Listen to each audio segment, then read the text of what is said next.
રહે છે, light bill પણ ભરે છે, ઘરવેરો પણ ભરે છે.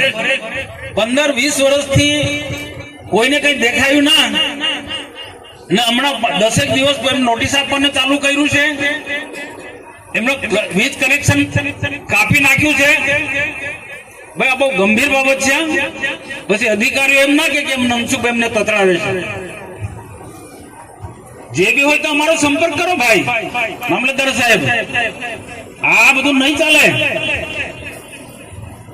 તમે મામલતદાર થઈ કે અહીંયા તાલુકાના રાજા નથી એટલું સમજી લેજો. કોઈ ગરીબ લોકોને રંજાડવાનો એક કોઈ સંજોગોમાં ના ચલ્યું લે. કઈ હોય તો એના નિયમ પ્રમાણે ચાલે. નોટિસ આપો, વૈકલ્પિક વ્યવસ્થા કરો. વૈકલ્પિક વ્યવસ્થા કરવાની હોય કે ના કરવાની હોય.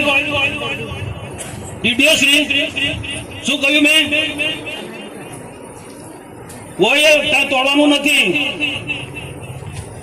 મેડમ છે એને જરા કલેક્ટરને પણ કહી દો તો કોઈ પણ પ્રોજેક્ટ અહીંયા લાતા પહેલા અમારી સાથે પરામર્શ કરે.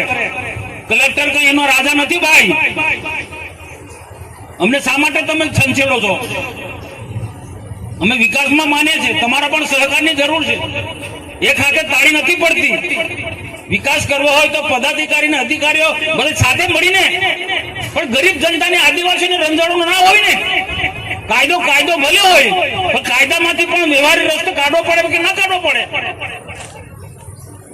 કાયદા તો છે, અમને ખબર છે. કાયદાનું પાલન અમે કરીએ છીએ.